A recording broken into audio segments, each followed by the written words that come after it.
For this final session of the day, we are going to have a panel discussion on the topic of advancing assessment at the grassroots level.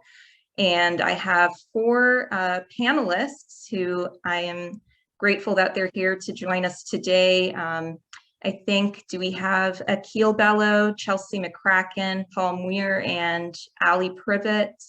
Can you all hear me, and are your cameras on? I am here. Can hear you great. Perfect. Yep, we can hear you.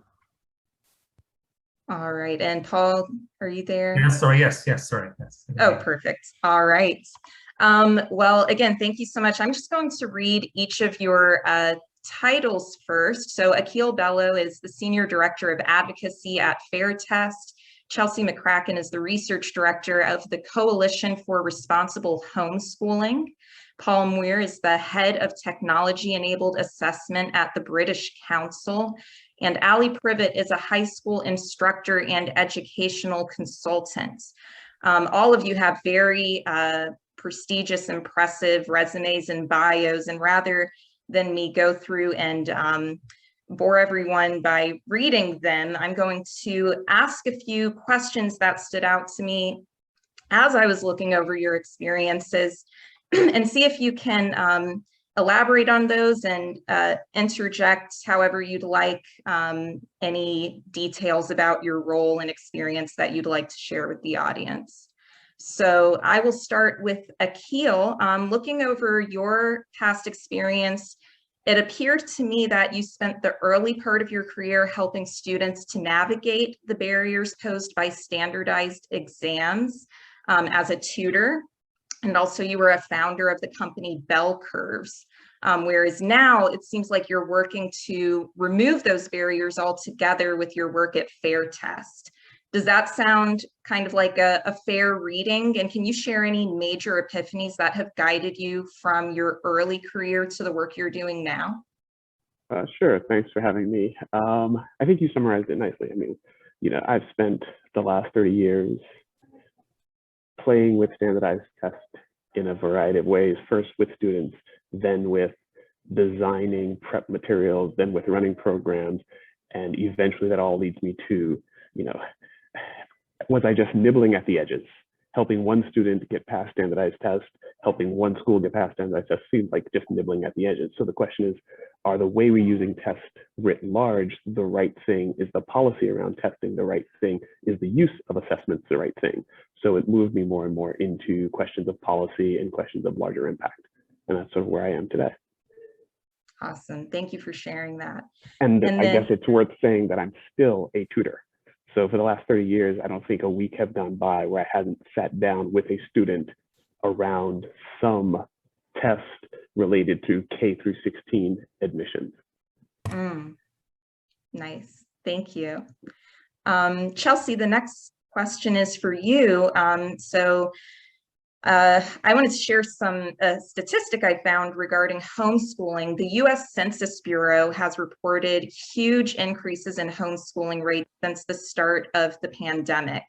Overall, homeschooling rates have doubled, and amongst Black households, rates have gone from 3.3% to just over 16%, which is a 5 times increase. Drawing from your experience, I know you, based on your bio, it seems like you were homeschooled or members of your family were. What does this data trigger for you? What kinds of thoughts or feelings arise from you knowing that homeschooling is surging in light of the pandemic? And what challenges do you think the increase in homeschooling may pose to parents and society? Wow, that's a big question. Thanks for having me and inviting me. As you mentioned, so I was not homeschooled, but almost everyone else at this organization was. Some members of my family were homeschooled and were educationally neglected and abused. And I became involved because I didn't want that to happen to other kids. As to the statistics that you cite, So we actually put out a press release about that, that census study. We have some reason to believe that the numbers reported by the census may be a bit of an overestimation, simply because it's extremely difficult to study the homeschooling population. For our own estimate, we think it's probably been a more modest increase. The homeschooling rate has been between 3% and 4% for about 20 years.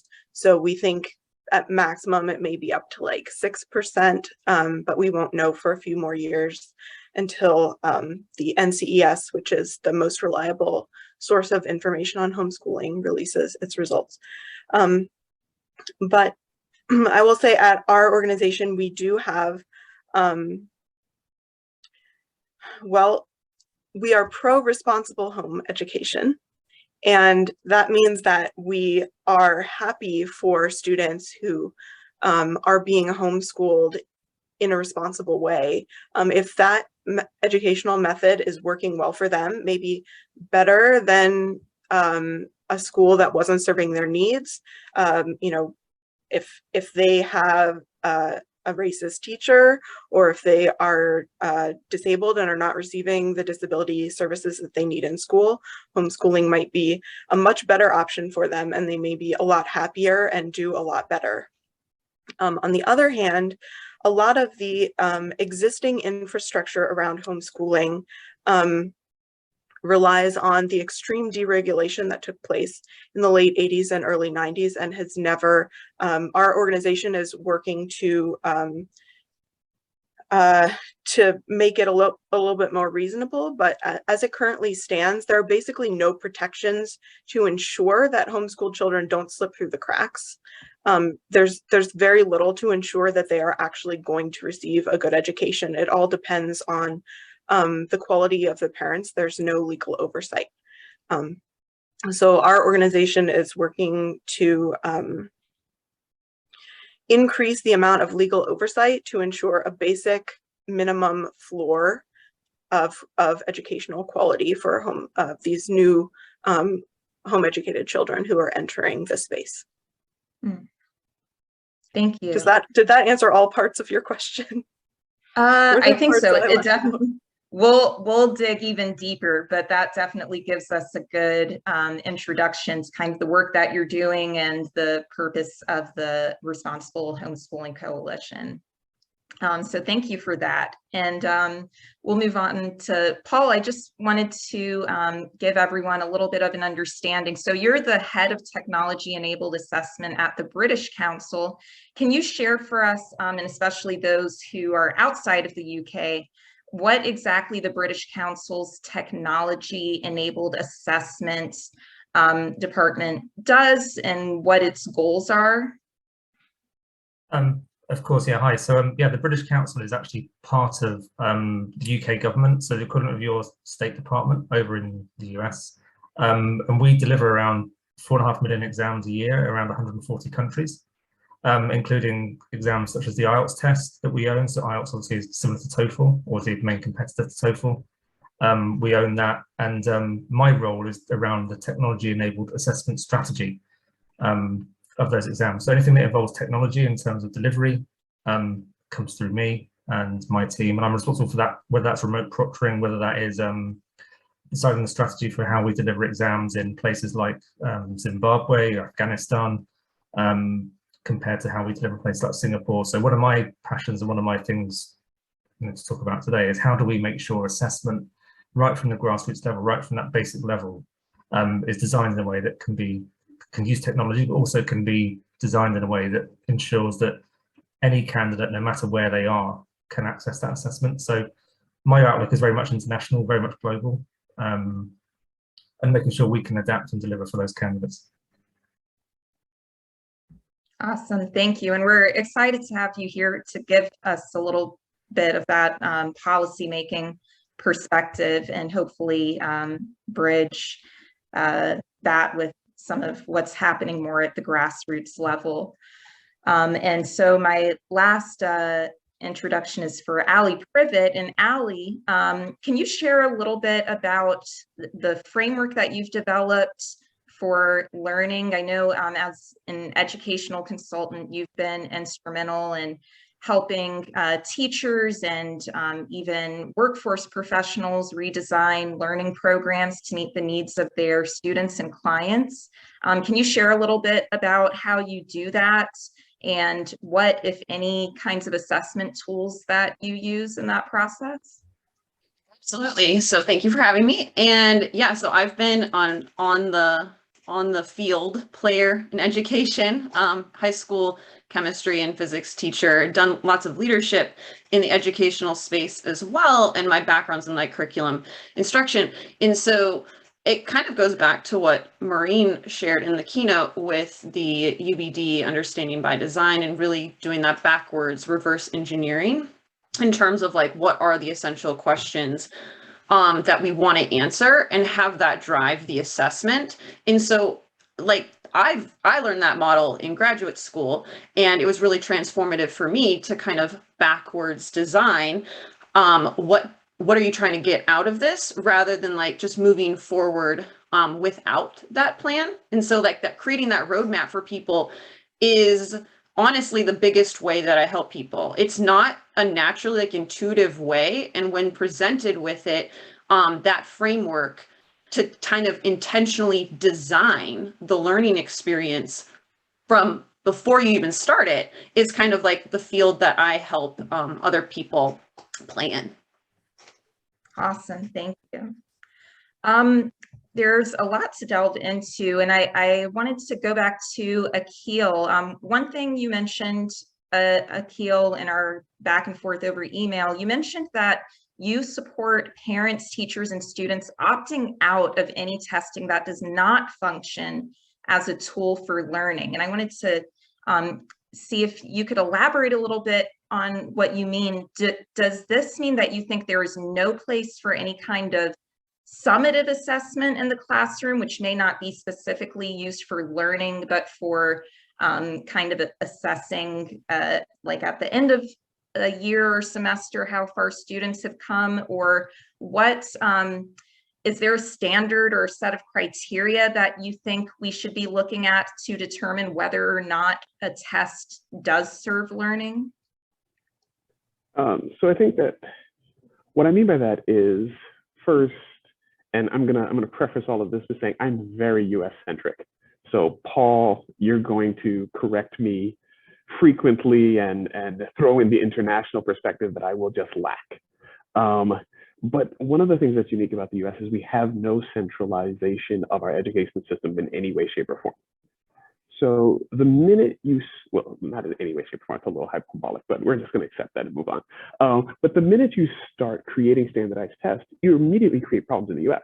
If we don't have a standardized curriculum, we don't have standardized, rules for homeschool versus not, then standardized testing faces the immediate problem of how aligned to instruction is that assessment, right? And so once you have things like admissions tests and statewide tests, and I feel statewide tests are better than admissions tests, but once you have these large-scale standardized tests being used to penalize individual schools and students without accounting for A, providing feedback and information rather than simply penalties, right? Or B, providing useful tools for the student, right? Then why would I take it, right? As a parent who doesn't want my child constantly told you're not good, you're underperforming, you're this, I probably, I have an 11th grader now, and in 5th grade, I knew he would almost always answer 2-part questions wrong, because he's going to answer part 1 and skip part 2 no matter how many times I tell him about it. I didn't need a standardized test to confirm that and to give me a percentage that makes him feel terrible because he hasn't fixed the problem that I've been talking to him for years about, right? So I think that parents and schools that have limited information given from these tests, that's not new, that's not informative, that's not under their control, but they're constantly penalized by it, by our system, right, are absolutely in their right to opt out of it. And until we fix that dichotomy, I understand the accountability aspect of it. And that's a big challenge. How do you fix the accountability aspect of it and yet still provide actionable learning tools? And we don't do that currently. For sure. And Chelsea, it's interesting because you kind of represent or work with a population that in a way has to almost an extreme opted out of the education and assessment systems that we currently have in place. And I'm wondering what, first of all, is there a trend? Is that the reason why you think most parents homeschool, or why we've seen an increase in homeschooling? And what are the current laws or expectations around assessment when it comes to homeschooling?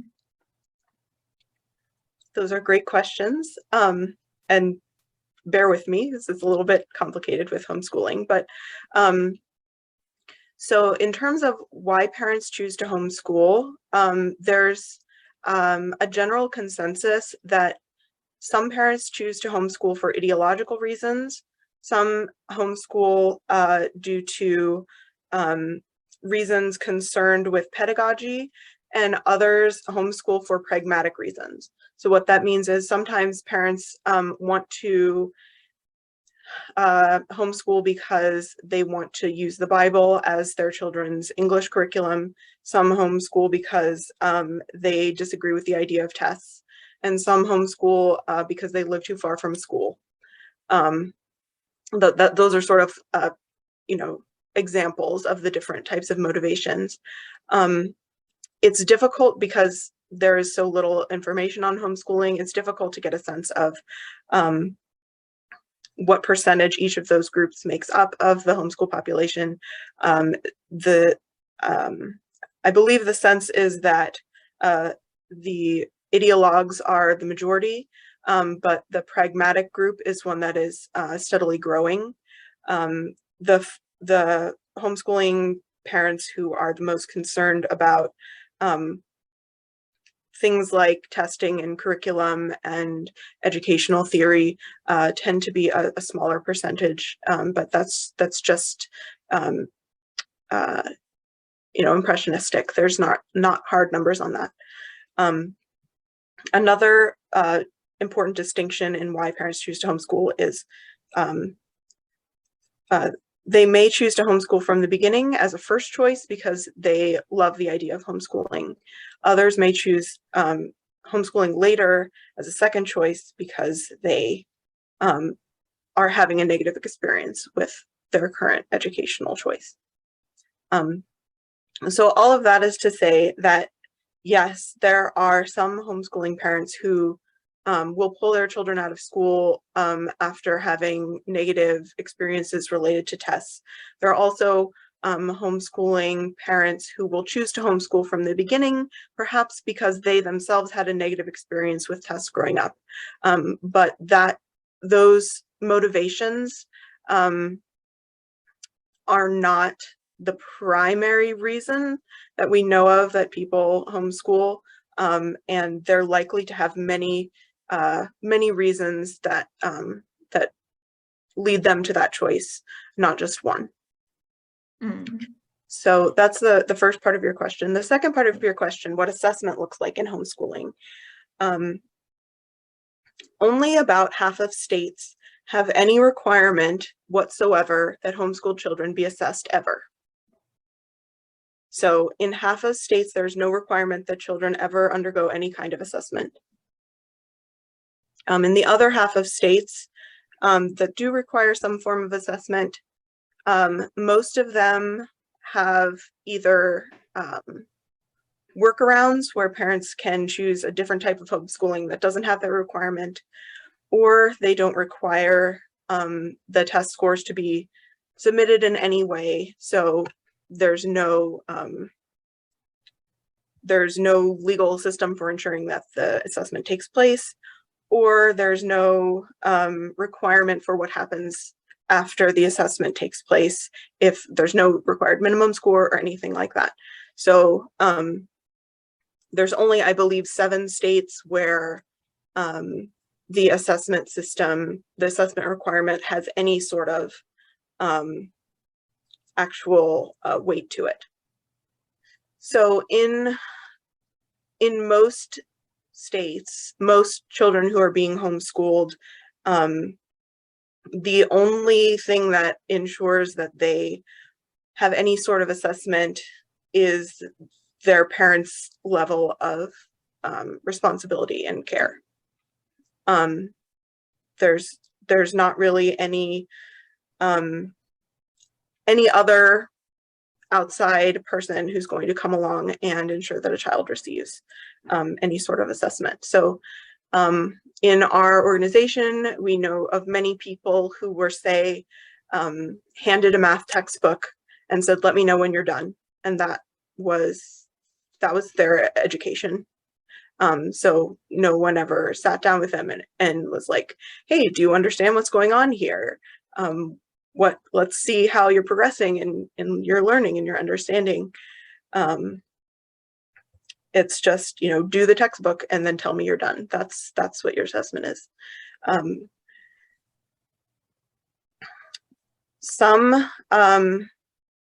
As I said, a lot of the homeschooling laws were codified in the late 80s and early 90s when norms-based assessments were more common. And so a lot of the homeschooling laws that do require assessments had norms-based assessments written into the law. So even though education in general has moved away from norms-based assessments, homeschooling families who are abiding by those laws still have to have their child take a norms-based assessment. And because those tests aren't being used very often, the norms are very old, and it basically essentially useless as a learning tool.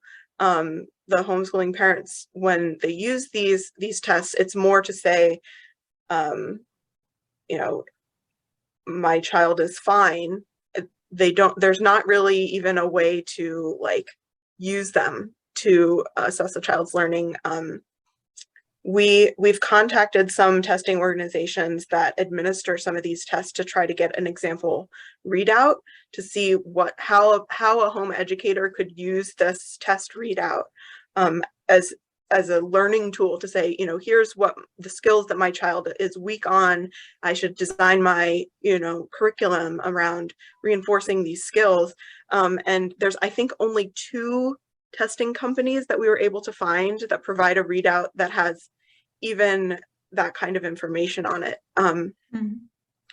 So as an organization, we recommend that responsible homeschooling parents have their child assessed by an outside person once a year. That is our recommendation for changes in existing laws, and that assessment could take one of many possible forms. That assessment could involve a state standardized test, that it could involve a portfolio assessment by an outside educator, or that it could involve some other form of assessment that is mutually agreed on by the parent and the child and the district. So for instance, and actually, I want to pause right there on the different forms of assessment, Chelsea, because that kind of relates to, I think, what Allie and even Paul to some extent are kind of working on. I know Paul is focused on kind of this equity of access digitally when it comes to assessment. But Allie, I know that with the different assessment forms, when you help people design their learning processes, what kind of feedback or benchmarks or ways can they track their own learning, and to what degree have you gotten any pushback from those alternative forms of assessment?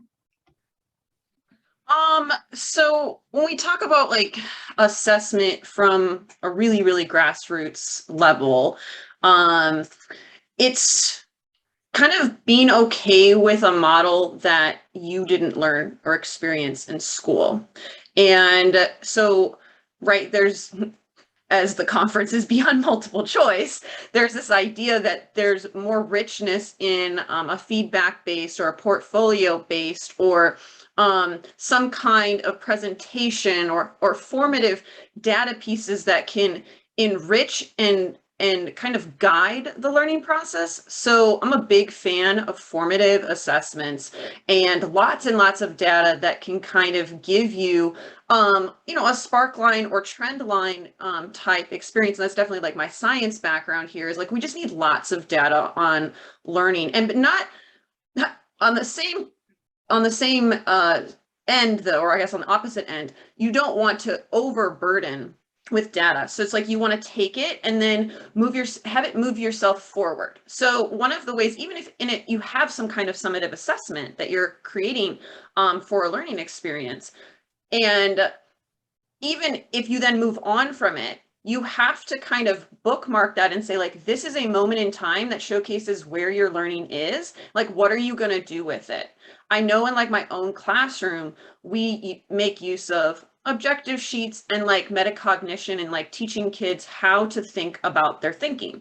Like, what does it mean beyond a score? What is a numerical value gives you something, a letter grade gives you something, but there's so much more richness in feedback. And I know for me, a transformative piece in my own assessment practices and like working with people with assessment practices is feedback without grades, and being like, and kind of with to the community and parents and admin level is that like not everything needs a score.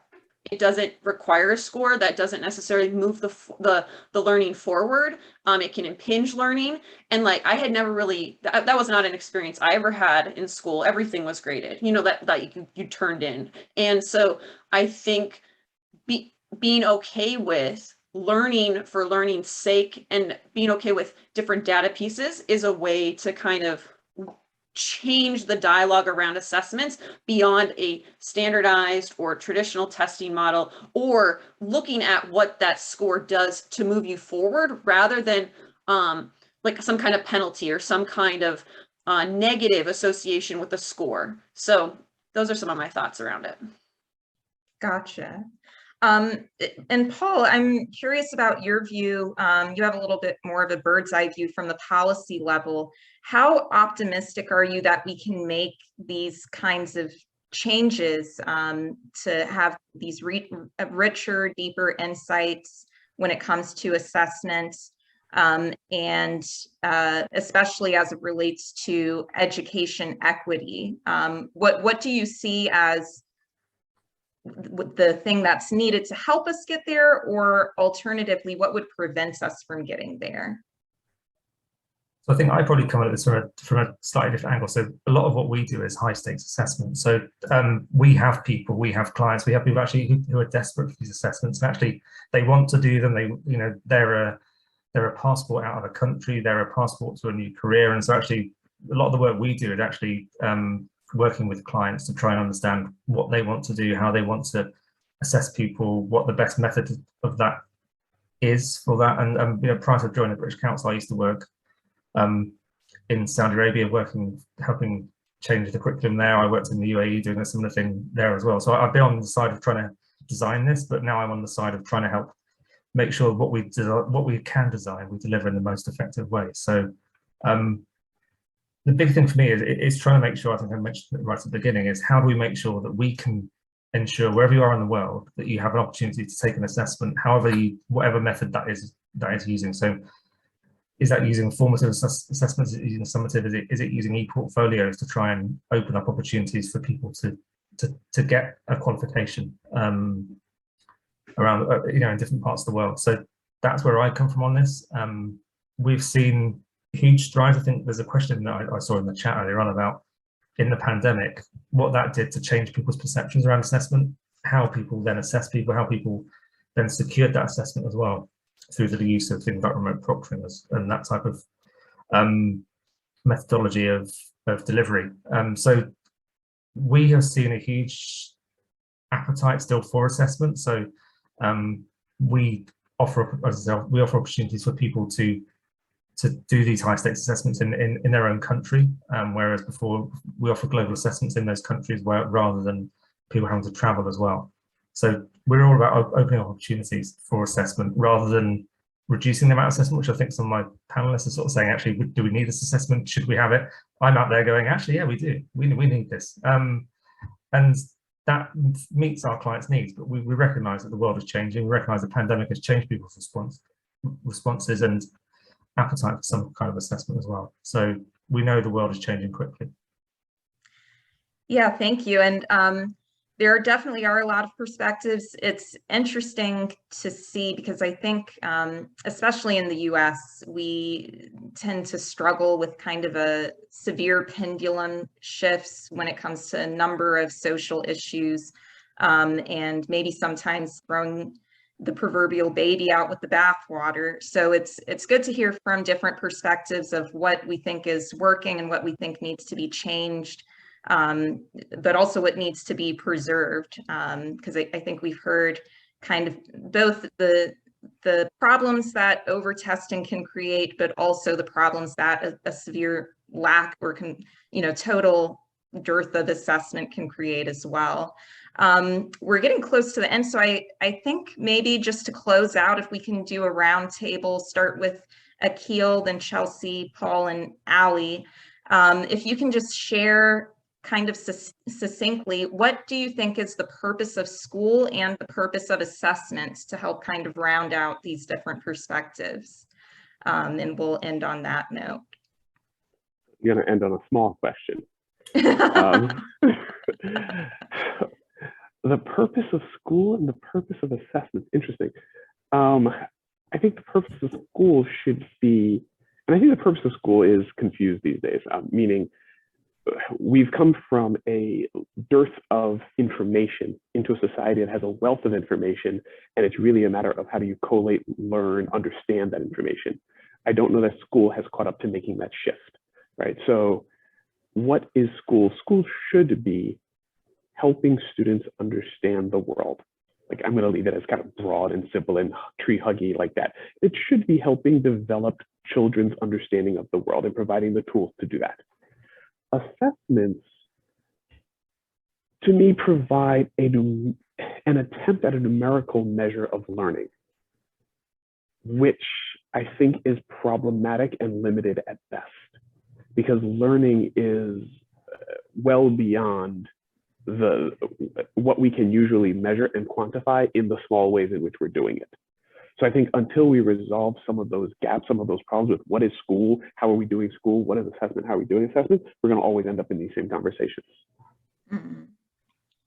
Thank you. Chelsea, what are your final thoughts on that? At my organization, we like to say, so we take a children's rights perspective towards the issue of education.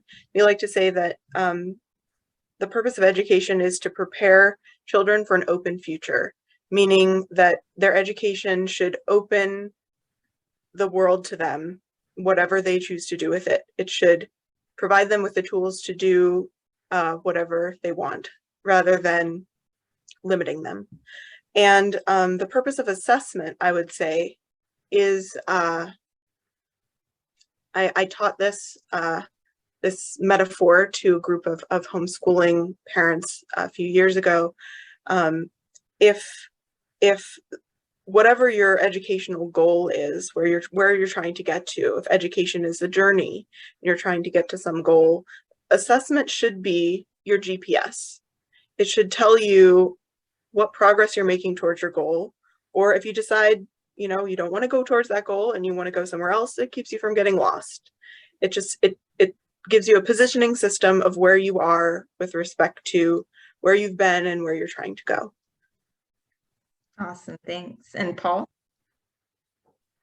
I think I'm with Akil on school. I think because, again, the cohorts we work with, the international outlook we have, I think it is about opening up the eyes of students about what's there, what's possible, and not closing things down. It's giving them the opportunity to learn, to visualize what the world out there. So I'm with that. And I think with assessment, I think we, again, because of the angle we come at this from, I think assessment with the people we work with the clients we work with the governments we work with, it is going to be a point. It's a point of judgment effectively, and whether we like that word or not, it is for a lot of governments, and they are passports. They're, you know, if someone says to a client, you know, maybe the immigration department with an English language test will say, have you got your IELTS score of 7? You know, if you haven't, it's not a discussion about, I've got another education perspective. Actually, they're saying, well, you're not coming in if you don't have a certain score. So we've got those type of assessments that are being used throughout the world, obviously, as barriers effectively to literally to come in or to come out of the country, for example. But I think assessment has to be, it is what you want it to be, I think, as well. It sounds very philosophical, but there are multiple ways of doing it. You know, micro credentialing. You can have small little assessments that build up to other things. You can have, you know, big summative assessments at the end, which we still see with you know, K-12 and those types of assessments, where you still need that to prove to someone that you know something. And maybe that's a whole different discussion about, do you need this bit of paper to say I can do something? And that's a whole different conversation. Probably we need longer than half an hour or 3/4 an hour to do that. So I think assessment's here to stay. I think what we do with assessment, how we do it, how we deliver it is different. It will change globally, and different countries have different needs.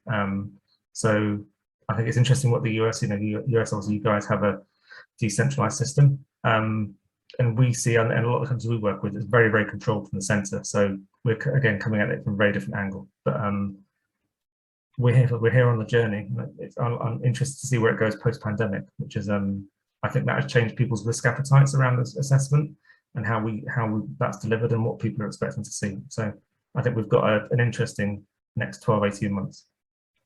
For sure. Thank you for sharing your thoughts on that. And Allie, we saved the best for last. Oh, thanks. So for me, when I think about the purpose of school, I think it's really meaning making of the world around you. And for me, I use the vehicle of teaching to get people to wonder about the world around them. And so when I think of the purpose of school, I really try and imagine, like, you know, does it increase your wonder factor? Like, do you want to learn more? Do you want to kind of just dream more than you ever could? And so teaching and learning is all about that for me, and creating an environment that drives that wonder.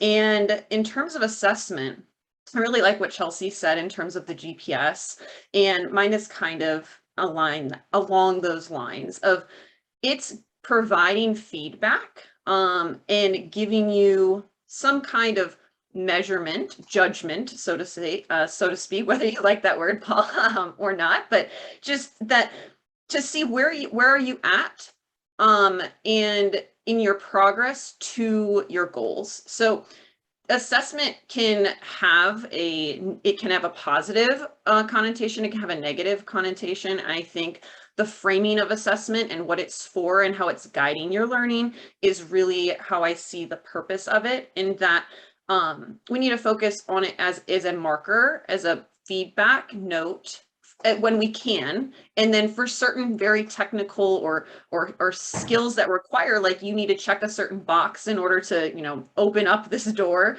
then maybe the assessment needs to hold some weight. But I think we don't need to overburden with assessment and make it this kind of negative thing all the time, but rather just more as a guidepost and feedback of, again, where are you in your journey of learning, and where can you go from here?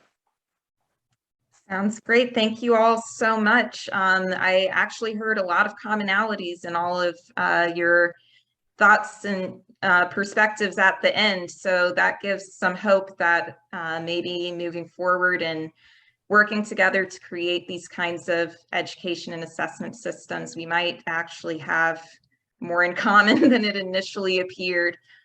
So again, thank you all, Akil, Chelsea, Paul, and Allie. Really enjoyed speaking with you. This time flew by, and I will pass it over now to Jeff in the interest of getting everyone out on time. Okay. Thank you, Christine. Thank you, everyone. What can I say? I thought that was a superb session, and really interesting stuff. Could have gone on for much longer, lots of subjects we could attach, and I thank all the participants for their contributions this afternoon, and indeed for the whole day. It's been a very enlightening, fascinating day. I just want to thank you as the audience for bearing with us throughout the course of the day. We appreciate your feedback. There's in the chat room, there's the link to a SurveyMonkey survey. Please, as I said at the beginning of the day, we take these things very seriously. We want to know your views on the content. We want to know your views on the format, the length, all those sorts of things, please. You can help shape this event. Please continue these discussions amongst yourselves.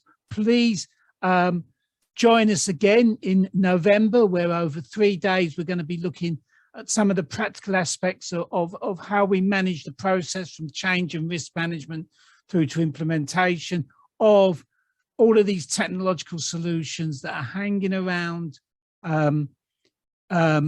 education, training, learning, school and college administration, employability skills, all of those sorts of things. More of that, there's a sign up form. Join us again. Thanks to our sponsors who have made today free, and the sponsors who helped make our November conference a free event as well. Usually when I do this at a face-to-face event in those lovely days pre-COVID, I would now just say to everybody, thanks and have a safe journey home. It's not really appropriate, I suspect, on a virtual call, but have a safe journey through life, everybody. And I look forward to meeting you all again virtually or in real life at some stage in the future. Thanks for attending and see you in November.